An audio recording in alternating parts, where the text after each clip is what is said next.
Monde, bienvenue dans On jase de chasse, de pêche, de plein air avec moi-même, Steph Monette. J'espère que vous allez bien. Je suis plus de bonne heure matin parce que je décolle. Je pars pour descendre vers le sud. Je suis rendu un snowbird. Ben oui, je m'en vais rejoindre mes parents, donc je vous laisse le temps d'embarquer, le temps que tout le monde embarque. Je pensais que vous pourriez enregistrer ou donner ça à Yann, puis vous faites « Ah! » Il y a une couple d'affaires, ça va me faire du bien. Ça va me faire réfléchir en roulette pour pouvoir vous jaser. Fait que je vais voir là. Fait que j'attends que vous arriviez. Mettez des thumbs up. Dites-moi de où est-ce que vous êtes. Et ça commence. Salut Kevin. Salut Danny. Une couple de bonnes nouvelles le matin. Là. Mettez des commentaires. Là. Je vous vois arriver, mais je suis plus de bonne heure. Fait que ça va peut-être... ouais, c'est ça. T'es tôt à matin, Steph. Ouais, je décolle. Là. Je pars... Je finis le show avec vous autres. Fais une couple de petites affaires. La roulotte est empinée. Mes affaires sont prêtes. Fait que on va descendre au sud. Puis à soir, salut Guy de Bécomo au matin. Dans Beauce ce matin. Saguenay, Tony. Allô Nathalie, Kiners Mills. Ouais, c'est ça. Fait que je vais descendre. Guy est à Edmundston. Je vais vous parler, moi, demain de, je sais pas où. Moi, être probablement au sud de la Pennsylvanie, quelque chose de même, là. Je vais probablement arrêter là à soir. Fait que je peux pas rouler trop tard à soir. Faut que j'arrête de m'installer parce que je suis en live avec Serge dans Chasse et Poche 2.0 à soir. On va parler d'aménagement de chevreuil. On va poser des paquets d'affaires. Puis avec vous autres, on va échanger ce soir. Fait qu'on va faire ça juste avant Noël, ça va être cool. On va parler de cadeaux de Noël, puis on va répondre à vos questions, puis on va avoir du fun. Donc, dans les nouvelles ce matin, avant, OK, ceux qui le savent pas, nous avons une millième qui s'en vient bientôt, à la fin du mois de janvier, tout de suite après les fêtes. Donc, si vous n'êtes pas inscrit pour la millième, venez vous inscrire. Sur le site de la Fermonnette ou venez me parler sur Messenger, peu importe, puis je vais vous envoyer le lien pour vous inscrire directement à la millième. Ceux qui sont pas au courant ce matin, qui nous attrapent, on est moins un matin, il y a une petite gang qui dort un matin. Partagez le show, juste pour réveiller tout le monde, c'est juste le temps que tout le monde se réveille. Mais en fait, on va faire tirer une S20, une Saco S20, un Beretta 300, une chasse à la Fermonnette. On va faire tirer des aménagements pour vos salines. Sitka, on fait tirer un suit. Un voyage de pêche au lac Suzy avec Serge. On va avoir des jumelles Steiner, on va avoir du stock Steiner, des caméras. En tout cas, on va faire tirer un paquet d'affaires avec vous autres. Donc, ça va être le fun. Salut Brian! Fait que ça va être le fun. Donc, faites simplement vous inscrire. Puis, on fait ça le... je me souviens plus de la date, là. Je suis pas bon là, mais je pense que c'est le 27 janvier.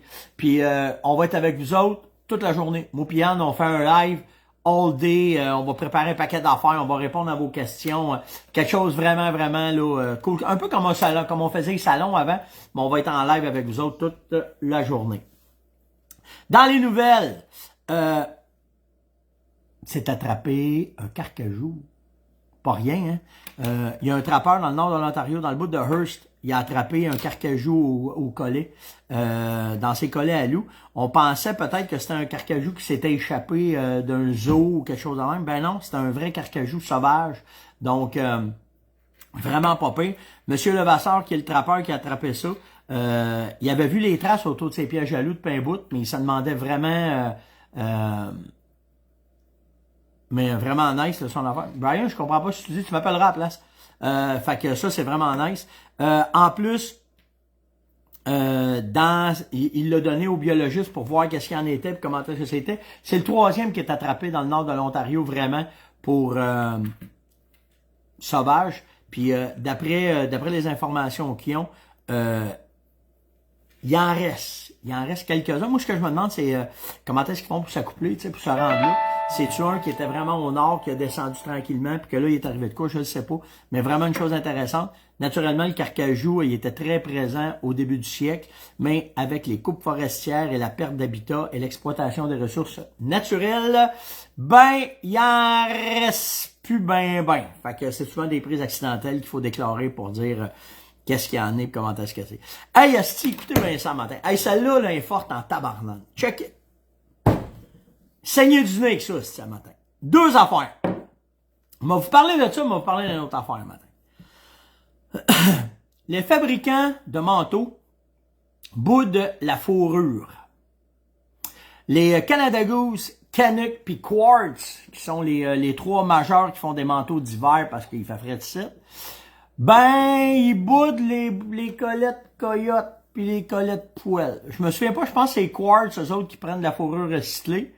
Naturellement, ils enlèveront pas le duvet parce que ça vient de l'industrie d'élevage. J'ai trois affaires à vous parler là-dessus ce matin. Mais ça a fait que ils achètent plus de coyotes. Déjà que le prix des pots de coyotes avait droppé de pas loin de 60% depuis les 5, 6, 7, 10 dernières années. Ben là, c'était eux autres qui s'en servaient le plus, là, ils s'en serviront plus. Ce qui est dégueulasse là-dedans, c'est que les acheteuses, et même ceux qui travaillent dans les magasins de fourrure, des manteaux, sont déconnectés bien raides. Ils sont déconnectés parce que, checkez bien qu'est-ce qui arrive, d'un bord, ils arrêtent d'acheter de la fourrure, mais de l'autre bord, les trappeurs sont de plus en plus engagés par les municipalités à cause des problèmes des coyotes, des castors et des autres. Faut-tu être assez cabochon aussi? Moi, j'en reviens pas. Toute cette gang de chouclaques de béton-là, qui s'en vont vers ça, là, ils se rendent pas compte que d'un bord, c'est eux autres qui créent le produit. Salut, gars! C'est eux autres d'un bord qui créent le problème. Puis de l'autre bord, puis, tu sais, quand on parle, les pauvres petits coyotes, pis ci pis ça, hier, Sam, il est venu faire un tour à la maison, puis là, ben, tu sais, sa blonde, elle a des vaches, puis elle s'est lancée dans la production de lait, puis tout le kit. Puis Samuel, hier, il m'a dit qu'il trouvait ça de valeur. Je commençais à trouver ça de valeur. Ben, il dit, tu sais, je regarde ces pauvres vaches-là, puis ils ont aucune qualité de vie. Qu'est-ce que ça veut dire? Ils sont d'install à donner du lait. Il dit, quand les vaches, ils veillent, parce qu'il faut qu'une vache donne un veau pour donner du lait. Il dit, si elle donne un veau, femelle, on la garde. Puis si ça donne un mâle, le veau il est envoyé à l'abattoir tout de suite pour la viande.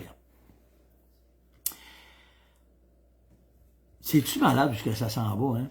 Puis l'autre affaire, un matin que j'ai vu avec ça m'a fait saigner du nez. Je sais pas où on s'en va avec cette société-là de déconnecter de la planète. Là. Il y a quelqu'un un matin qui m'a envoyé ça, il me dit, Steph, il dit, je suis claque de béton, il dit, je suis plus capable. C'est une photo qui a été prise, je l'ai pas mieux parce que ça me tentait pas de partir de débat. Mais tu sais, ça montre un peu où est-ce que le me, myself and I, juste où est-ce que moi, tu sais, il y avait 3 étages, OK? Mettons le premier, deuxième, troisième. Et le gars, il a décidé de pelleter avec la moitié des marches.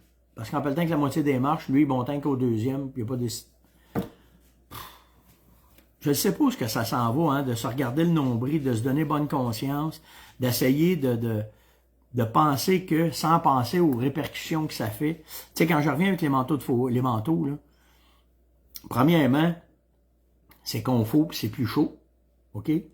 D'avoir de la fourrure. Puis maintenant, on a été tellement légiféré sur le trappage avec des pièges humanitaires, blablabla, blablabla. Tu sais, ça finit plus, là. Puis là, t'as les 3 plus gros acheteurs de fourrure qui décident, bang, ça s'arrête. Prochaine affaire, là, le plus gros contrat qui se donne sur le trappage, là, c'est le chapeau de remusqué de la GRC. Fait qu'ils vont-tu leur mettre des chapeaux en poêle de chameau synthétique, là, tu sais, là. Fait que je sais pas où est-ce que ça s'en va. Tu sais, puis je regardais dans les articles qui parlent de la fourrure, tu sais, ils parlaient des gens qui ont posé des questions.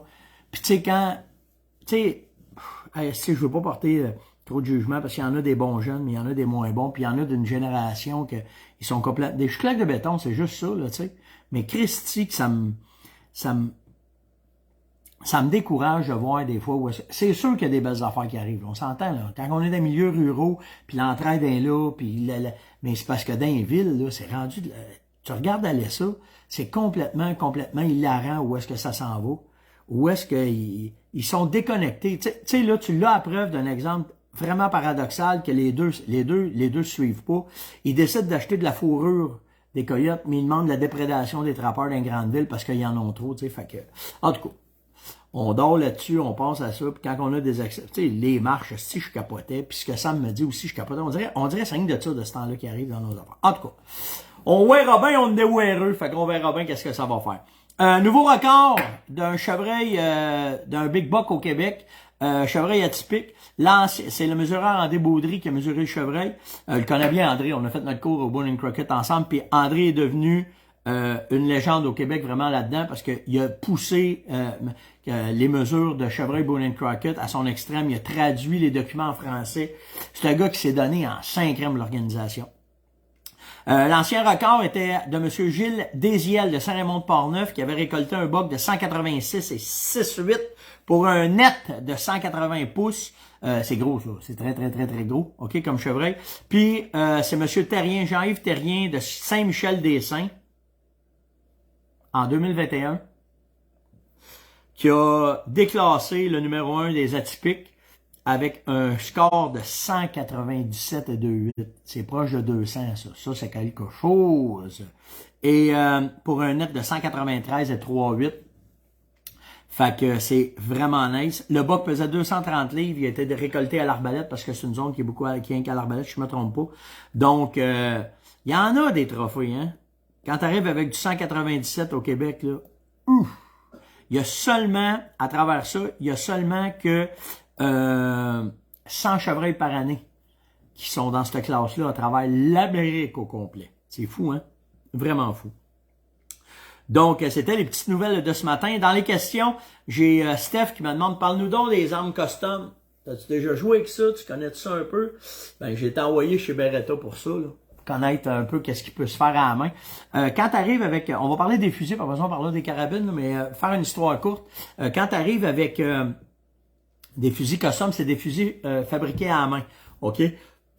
Qui ont des attentions plus particulières de ces armes-là. Puis quand tu prends ces guns-là, mettons, quand je suis allé chez Beretta, toute la série DT11 en montant, OK? Les SL2 puis tout ça. Ils ont une pièce, pas une pièce, c'est un entrepôt dédié. Il y a 16 stations. Il y a 16 armuriers qui travaillent là à temps plein.